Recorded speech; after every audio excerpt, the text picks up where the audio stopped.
Hello and welcome to my channel, On the Hook Crochet, where we talk about wearable crochet style. And let's find out what's been on the hook. Today I have several things I want to talk about, but first of all I want to remind you, if you didn't know, that yesterday was June the 6th. June the 6th is a day that we remember all of the men. I think there were no women there, but I can't be sure, but there were 2,500 American men who lost their lives in the beaches of Normandy, on the beaches of Normandy. It was a huge military operation, and all of our allies helped as well, where we stormed the beaches there in France and relieved the French of the German occupation and helped end the World War II. So it's a day of remembrance for our military who gave their lives, paid the ultimate price for our freedom. So I want to remind you that yesterday was D-Day, and that was June the 6th. I remember my mom talking about it. She lived during that time, and she always remembered D-Day because she knew military men who were married to her friends who did not come home from there. So I'm just thankful that I didn't lose any relatives that I know of in that invasion. But if you did, my hat's off to you. I remember D-Day every year because my mom did, so it's kind of a tradition in our family. So I just wanted to bring that up. I didn't know, a lot of people don't know that June the 6th is D-Day, so we need to remember these important days in our history.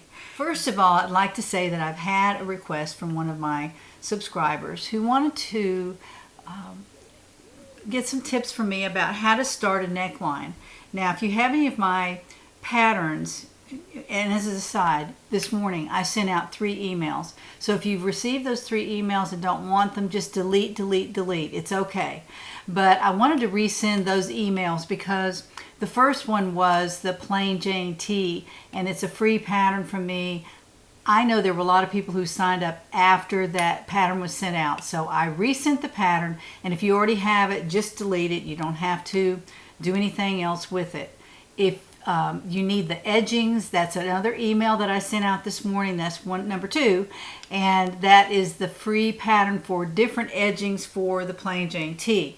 The third pattern that I sent out was the one that I sent out last week, and some people said they never received it, so I'm resending it. I hope that you get it this time, but it's for the summertime cardie, and that is a pattern on my Etsy shop. And in this email you receive a discount code that you can use in my Etsy shop for any pattern you want, or the new summertime cardie. It's up to you, but I wanted to send that out so that everyone would have it. Now if you already have it, delete if you don't want those 3 emails. But I wanted to go ahead and send it to everybody and include the people who have signed up in the last week or 2. So I wanted to do that. Some people have asked me to send them the plain Jane tee pattern because they just signed up, and I don't mind doing that, but I'm just going to send it to everybody, and if you have already received it, you can delete that email very quickly. Now, moving on, I need to show you what I'm wearing today. I finished, this is one of my WIPs that was sitting around in my office, and I wanted to finish it, so I finished it this weekend. It's called the number 5 tee, and I'm not releasing a pattern unless y'all just really want one, because it's based on the plain Jane tee. And on this particular sweater, I'm going to show you how to begin a neckline. So let me show you what it looks like on me. I like to model my own sweaters. I like you to see that my sweaters actually fit, that they're not too short, not too long, but I do make changes to my patterns the second and third time that I make them. So this is my 4th time making the plain Jane tee, of which I just sent you the pattern, and this is made with a number 5 bulky yarn. Now that makes it a little bit bulky, so I didn't put a lot of ease in this particular sweater. I have 4 inches of ease around the bottom. It's very comfortable. It's not too tight, as you can see. And this particular yarn, I'll show you in just a second what it looks like. But this yarn is very, very soft. But it's also a bulky, so it's not going to have a lot of drape. So that's the reason that I fitted this plain Jane tee a little closer to my body. Now I'll show you the back. The back is right about mid-hip. It's not too long, and again, it's not very boxy. I'll show you a couple of other things that are different about this tee. I finished this tee off on the sleeves with 1 row, and I'm going to tell you some things. You might want to write them down. As I said, I'm not going to release a pattern for this particular sweater, but I will tell you how I made it. And if you have the plain Jane tee pattern, just write it on there. You can do that, and that way you'll know how I made this one, and you can use this size yarn, because this is made from the Cotton Blend number 5 yarn by Lion Brand. You see that? And this is the colorway. Let me find it on here because it really is pretty. I looked at all the colorways, and this was my very favorite. This is Euphoria. Beautiful colors, pinks and light blue, a little bit of coral in there. I don't see any green. I don't think there's any green, but there's white, pink, and blue and coral, those colors. It's a very soft yarn. And it's a little wavy. I had no problem with this yarn. It just crocheted up so easily and fast. I used a K crochet hook, which is 6.5 millimeters, so it went very fast. And what I did differently on this particular sweater, I started it at the bottom with a row of double crochet. I chained up my side-to-side measurement, and then I added my ease, and then I did a row of double crochet. My first row was double crochet. And then I did 3 more rows of double crochet. So I did a total of 4 rows of double crochet at the bottom. Then I did 3 rows of single crochet. Then I did 4 rows of double. So I went 4 double, 3 single, 4 double, 3 single. And what that did was give the sweater a little bit more coverage because the stitches were a little bit far apart. But it gave it a little bit more tight look about every 3 or 4 inches, so that it wouldn't have so many holes in it. And I'm wearing this without a tank top under it. It looks fine to me, and it has plenty of ease, but not too much. I used about 500 yards of bulky yarn. This is, of course, the number 5 yarn from Lion Brand. It's a number 5 bulky, and it's pretty big. It's a big bulky. It's not a tiny little bulky. It's a big bulky. So I used 4 balls plus whatever this was, and it ended up being, I would say, to be safe, 500 yards of bulky yarn to make about a medium size sweater. And so if you're going to make a larger, of course, you're going to need more yarn. But each one of these has 109 yards of yarn on it. And it's a number 5. Let me make sure I'm telling you this. 55 cotton, 45 acrylic. 55 cotton, 45 acrylic. So it's very, very comfortable. I look forward to seeing how it wears. I'm going to wear it all day today, and I'm just going to see how it feels on. It's not hot, as far as I can tell. It's not hot because it's cotton and acrylic. So, and it breathes because it has kind of large holes in it. And let me just show you what I did differently. This is the sleeve. I crocheted 1 row at the end of the sleeve, and I decreased on either side of the shoulder seam. So I did 1 double crochet 2 together here and 1 double crochet 2 together there, which brought the sleeve down to a reasonable amount right around here. I did make the opening a little bit smaller. It's more to the size of my arm. I measured my arm all the way around, and I made the hole that much plus about 1 inch, I think it was. And where the sweater hits you is where you measure. So you would measure your arm right around here and then add 1 inch, and you'll have a really perfect armhole. When you crochet that double crochet row on the end, then you decrease 1 on each side of the shoulder, and it's actually very perfect. Now it is on me. You have to experiment, but it should work for you as well. So I did that, and then I crocheted 4 rows of single crochet at the end, so that kind of brought a nice little band there onto the sleeve, and did, of course, match it on the other side. Let me show you how to start a neckline. What I did was I made the back first. It was just 1 big square, and I used the row repeat, like I said, 4 double crochet, 3 single crochet rows for a 7 pattern repeat for rows, and then I did it again and again. And I crocheted all the way to the shoulder, so I had a big rectangle that was as long as I wanted it to be. Then when I started the front and I made another big square. I held the back up to me on the front, and I marked where I wanted the neckline to begin. and it was right about here, pretty low really, because I wanted a nice big neckline for this. So I put a stitch marker on the back right there. So when I crocheted up on the front, I was watching where that stitch marker was, and when I reached that stitch marker level on the back, I stopped crocheting, and then I marked the center of my square. I marked the center of the square, and then I left 3 stitches open, and I put another stitch marker there.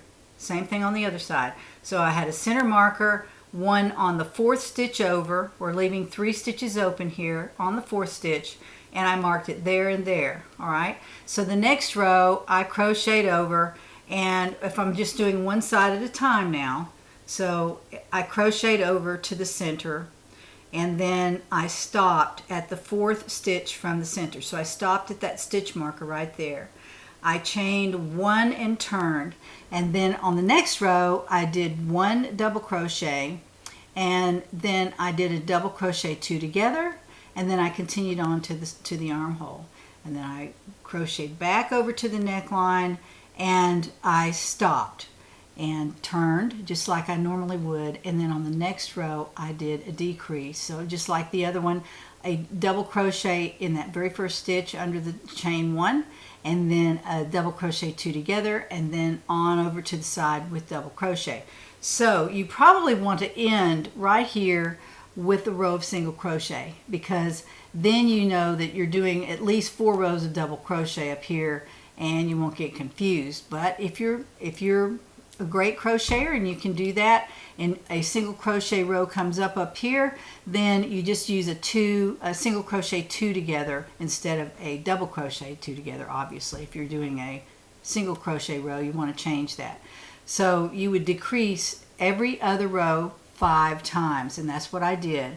I decreased on row 2, and then on row 4, and on up until I had 5 decreases. And every time you do a decrease, and I say this in my patterns all the time, when you perform a decrease on a row, right then stop, put a stitch marker in that end of the row right there, and that way you'll know that you did a decrease there. And you don't want to have to try to find where your decreases were. Just mark them with a stitch marker. It's so easy. Then at a glance you can see how many decreases you've done, and then you can match it on the other side. So never take your stitch markers out until you're actually starting the neckline edging. You don't want to do that. So leave these in, and then when you start this side, you will match those decreases. Now all of my patterns are a different decrease on the neckline.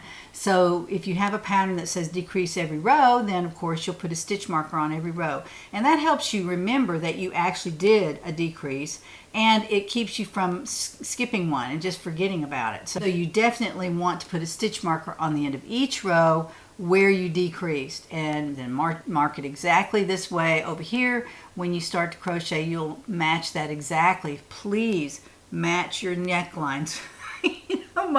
It doesn't take much to put a stitch marker in there, so you definitely want to do that. Now some of my patterns say mark the center and move over 6 stitches or 7 stitches or whatever it is, and that'll give you a different kind of neckline.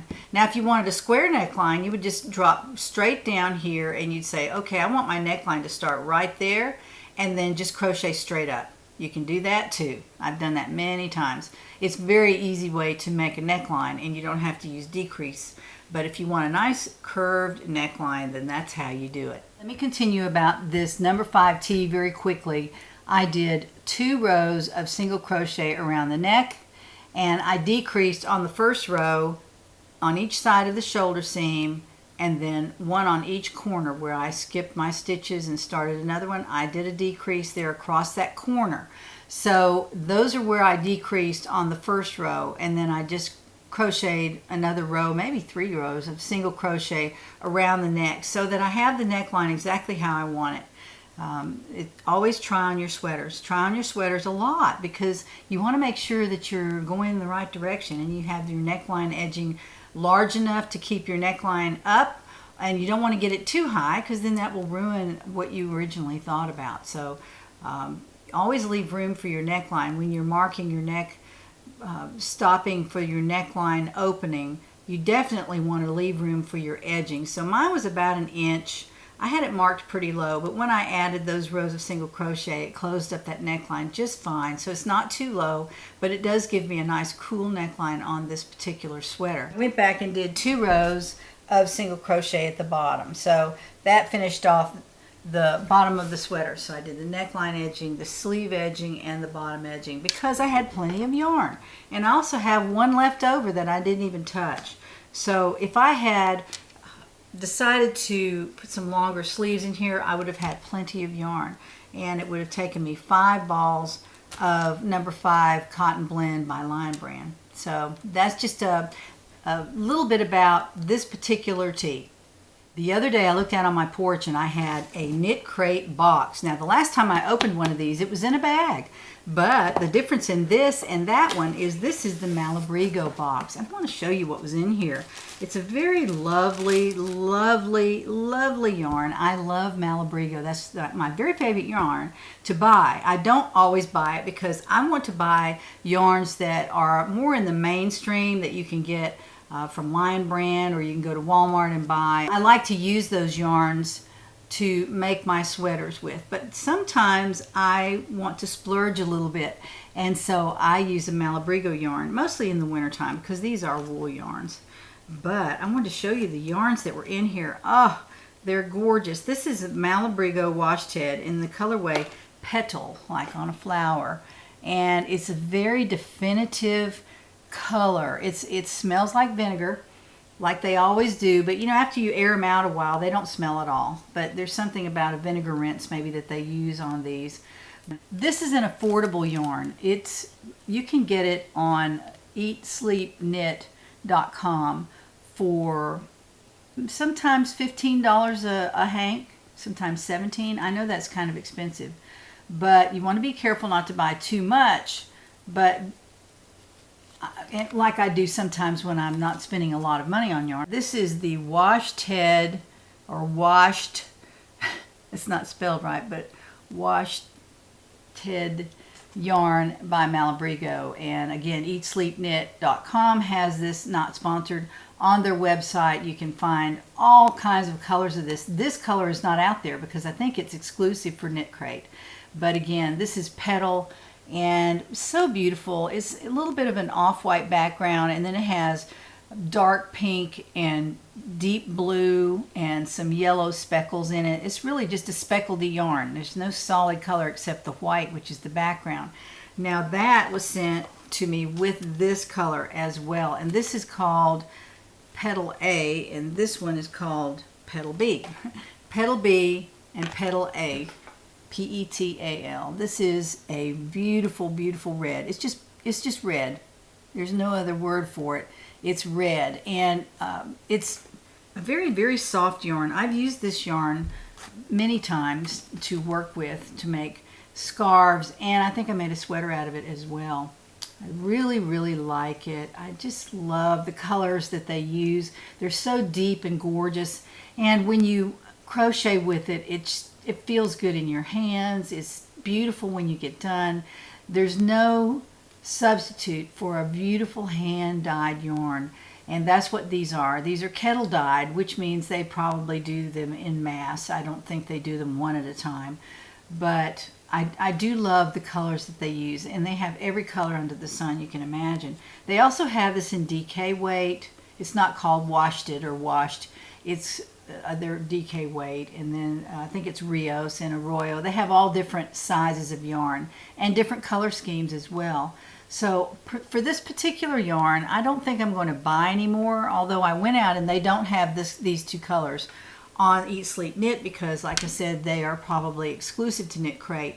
But sometimes KnitCrate will have them, but they don't ever have their Malabrigo out there for a second round. I don't think. They didn't last time. I went out to look and there was none on the KnitCrate site. So I might have to just make a beautiful scarf out of this, or a cowl or something like that, maybe a double cowl. I don't know. I'll probably use one of my own patterns for this. But what they do is they send a really nice book. This is the Inspirations book again. And this is for the Malabrigo crate, and it's for May of 2021. Here are the two colors that I received. Everybody receives the same thing. This is a quarterly crate. This is not monthly. This just comes out once a quarter. And they use exclusive yarns in here, and they're just gorgeous. There are only 2 patterns in here. This one is the knit pattern. If you're a knitter, that is gorgeous. I really like that. Now they have a crochet pattern that I don't like as much. This is the crochet pattern, and it's really just the middle of it is crocheted with the petal A, and then the petal B is the edging around the very outside, and then she's made some flowers on there out of the red. This is not my style. It might be your style. It's quite gorgeous. I mean, it is pretty, and I'm sure it's really scrumptious up around your neck.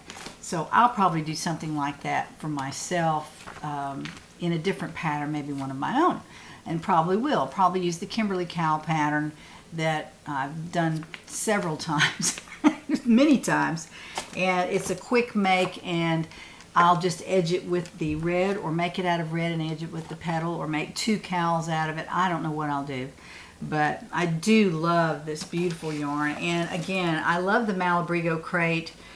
The yarn is always so beautiful, and it's always Malabrigo, and that's one of my favorite yarns. A little progress on probably my last summer top. I'm not really sure about that. I shouldn't make promises. I'm not really sure what I'm going to do.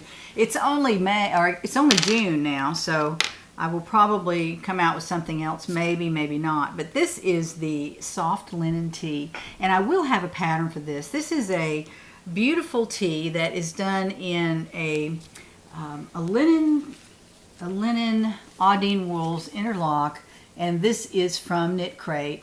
This is from KnitCrate. The colorway is Beaches, and it's a number 3 yarn made with 34% cotton, 35% linen, and 19% lyocell, and a little bit of nylon, 11% nylon, 351 yards on the ball. And it's a small yarn, I have to say. It's a small yarn, but I really like it, and this is how far I've gotten with this. Now, I'm still working on how to keep this, well, this is done in double crochet, but look at the beautiful yarn. When you use a really nice yarn, not a multicolor, it's not striped, it's just a little bit of color pooling in there, and you can see that. I've shown this several times, but this is the color pooling that really makes an article look gorgeous. It looks handmade, and it'll be worth your time to crochet one that will turn out like this. This is really, really nice. It's this beautiful linen yarn, and at the top I'm doing a kind of a yoke on this one. It's done with the front post stitches, and then another row, and then front post stitches, and you reach down 2 rows down to catch that post, and so it gives you this kind of a almost like a striped yoke, but it's not. It's done with stitches. See how beautiful that is? Look at that. I really like that.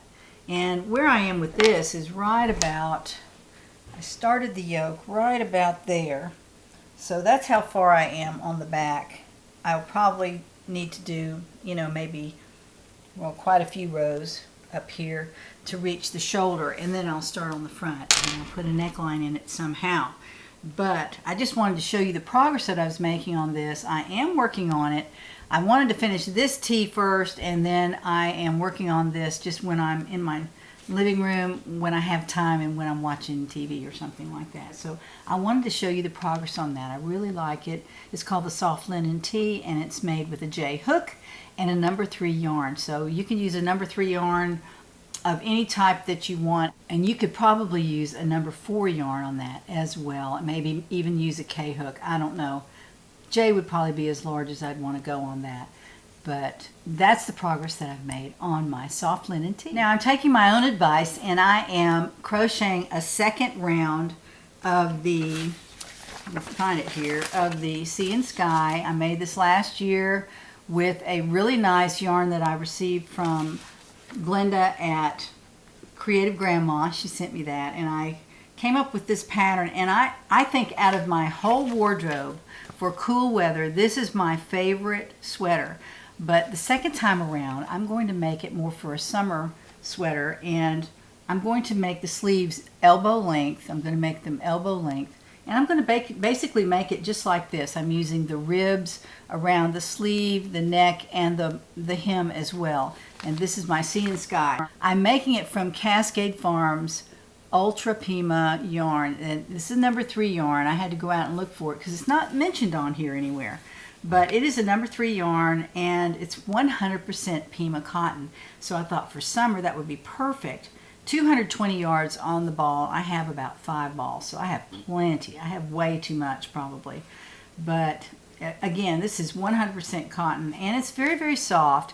It's not smoothie soft. Like if it had some nylon in it, it would be perfect. But it doesn't. It's all cotton. So it should be nice and cool. Now, as I said, I'm making this out of the Sea and Sky, and I'm using an eye hook, which is a 5.5 millimeter, and this is what it looks like at the bottom. This is the ribbing at the bottom. That's what it looks like. Let me get it up there. And then I've continued up here, and this is a cross stitch row, or a cross stitch row up here, and some double crochet down here. So that's how I'm starting it. It's just like the pattern. I have the pattern in my bag, and I'm following the pattern as it's written. So this is as far as I have so far. But love the green. I like green. Green is one of my favorite colors, and I really, really like it. So I'm going to pursue that, finish that, because that is my second go-round of the Sea and Sky pullover. Last week, I said I would send an America Tank pattern already printed up and some Cotton Fair cotton in the America colorway that is, as far as I know, not available anymore, to the giveaway winner for this week. And I'm going to hate to give this up, but honestly, I have an America Tank, so I'm not worried about it. I really, really like it. I think this is, like I said, one of my more popular patterns, America Tank. Very easy to make, and you can make it out of pretty much anything you want. I've seen pictures of ladies who have made it out of a size 4 yarn. This is a size 2 yarn, and this is going to a giveaway winner. So let's turn the camera to the computer and find out who wins it. Here we are at the computer. I already have this set up with the URL from last Monday, and the keyword here was cotton, C-O-T-T-O-N. So let's find out how many comments I had for that particular video that wanted to be in the giveaway. So 394, very, very nice. 400 people almost. So let's go down here and find out who wins the Cotton Fair yarn and the America Tank pattern. And that would be Leanne Stearns. Leanne Stearns, she says cotton is the only yarn to use for summer tops. So there you go. Her name is Leanne Stearns, and she wins the America Tank pattern and the Cotton Fair yarn in the colorway America. Congratulations to Leanne. Please send me your mailing address and I'll get that out to you right away. Now for next Monday, which will be June the 14th, I'm going to give away 2 things. And one would be this crochet magazine. This is from Interweave.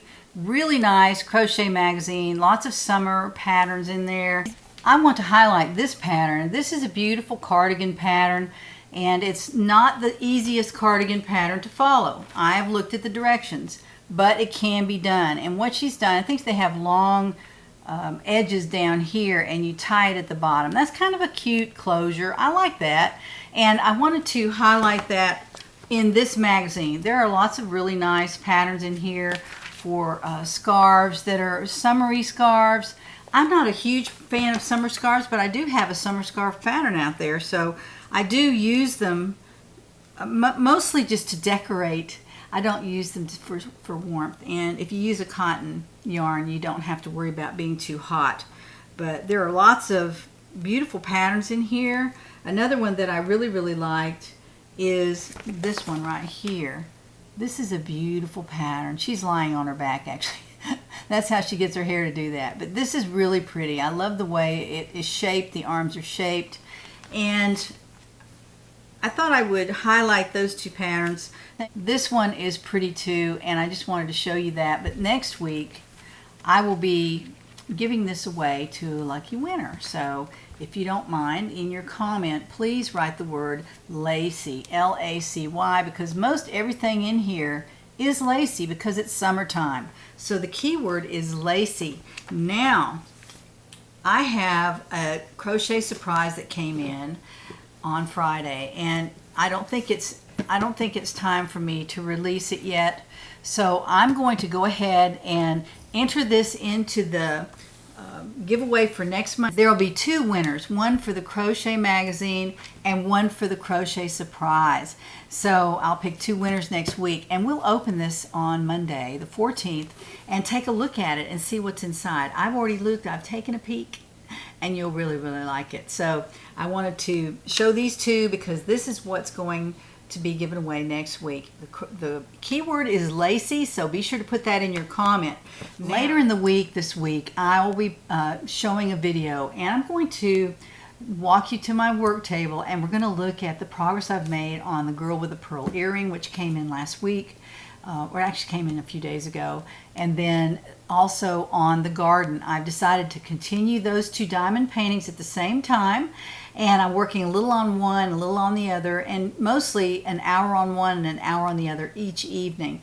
And I keep my time on my phone on the hours tracker, and I gave you the wrong name of that app. This is the hours tracker, and as you can see, it's a little, well, you can't see that, but it's a little pig with a clock on him, and it's, you know, to keep up with your time. If you're a paid contractor, sometimes you can use that. My contractors use that for my other business, and they can give me an exact time of the time that they worked on my business. So it's really great. I love that app. So I use the hours tracker to keep up with the time I'm spending on The Garden at Argenteuil by Monet, and also Girl with a Pearl Earring by Johann Vermeer. So I'm keeping those 2 separate, and I want to show you the progress that I've made because this week I plan to work quite heavily on both of those, and I want to get up there where I can, you know, show some progress. Now, I do show progress on my Instagram account. You can find me on the Hook Crochet, and I love for you to be on my Instagram account because I do show progress on many of my projects on Instagram, and I don't do any fancy reels, I don't do any movies on there, but I do try to post every day or every other day about the projects that I'm working on so that you can keep up with it. Because sometimes on the videos I forget to mention things, or I don't show you what I'm doing, and y'all seem to be very interested in my diamond painting, and I love it. I have really enjoyed it. I would not do it if I didn't enjoy it. Now, a small aside, someone asked me, are you doing your cross stitch anymore? And I say, no, I'm not. I moved that to my craft room. I haven't done any more on that. I don't like cross stitch as much as I do diamond painting and crocheting because I think that I cross stitched so much in my late 20s, maybe early 30s. I cross stitched so many things, and I think I burned myself out on it. I just don't enjoy the process anymore. I may go back to it, so I don't really want to give all that away, but I may in the future do it because I don't know how far I'm going to get with some of the big projects that I started. I started a very large project called Lost No More, a picture of Jesus and the sheep, and I really love it, but it is overwhelming. I looked at it many times and I thought, I just don't think I'm going to finish that. If it was a diamond painting, I'd probably be able to finish it, but it would be pretty far back in the in the list because I have several more that I want to do, and I already have them in my stash, so I don't have to order any more right now. I'm trying not to grow that stash too much. I have plenty of yarn, and that's my stash, but the diamond paintings, I'm working on 2 right now, and I have several in the works, and so, not in the works, I have several in my stash, so I probably won't be buying any more diamond painting. Now, I might produce a video or 2 of some unboxings because some of them I haven't even looked at yet. I know what they are and they're in a box, but I haven't opened them yet. I wanted to get started on these first 2. And I did buy a light pad for those of you who told me that I needed one, and I haven't hooked it up yet, but I did buy one, so I'm getting ready to try to use that maybe on a dark evening or something. I will bring that out and see if it helps me see the symbols. But right now I can see them very well with my 2 overhead lights. I have 2 lamps that I shine on my diamond painting actually. I don't use an overhead as much. I don't like overhead lighting, but I do have those and I use them and they seem to be working just fine. So right now I don't need my light pad, but I think I probably will when I start working on my 3rd diamond painting of this group, called Virgin of the Lilies by Beaugereau. It's very beautiful. Look it up on Google. It is quite gorgeous. Well, I'll put a picture of it right here. Isn't it gorgeous? I just think that Mary looks so sophisticated in this particular painting. Beaugereau did several paintings of the Blessed Mother and Jesus, and they're just gorgeous. They're just gorgeous. And this one I felt like would be quite a statement on my wall. I'm not going to put it in my living room. I'll probably put it up at the top of the stairs where I have some other sacred paintings and things like that. So that's probably where it will go. But that is my next project. After I finish these 2, I'll probably start on that one. And I think I'm going to need a light pad for it because it has a lot of dark areas on it. So that's my update on diamond painting, but Thursday I will show you what I've done, and I might show you some other things I've bought, a couple of accessories that you might be interested in if you're into diamond painting, and a lot of you are. I look at my comments and there are so many people who love diamond painting, and some people have been afraid to start, but they want to start. I think it's a great hobby. It doesn't take a lot of skill. The skill is the placement of the drill on the canvas and, just kind of getting organized. I think that's one of the skills that you need in order to start one of these diamond paintings. Now, I usually do the really big diamond paintings. So they have a lot of colors, but you don't have to select one like that. You can select one with fewer colors. So anyway, I wanted to say that about my diamond painting, and Thursday I'll show you some of that. So I hope you have a wonderful, wonderful week. It's Monday morning, so you have all the way till Thursday till we meet again. So join me next time to find out what's on the hook.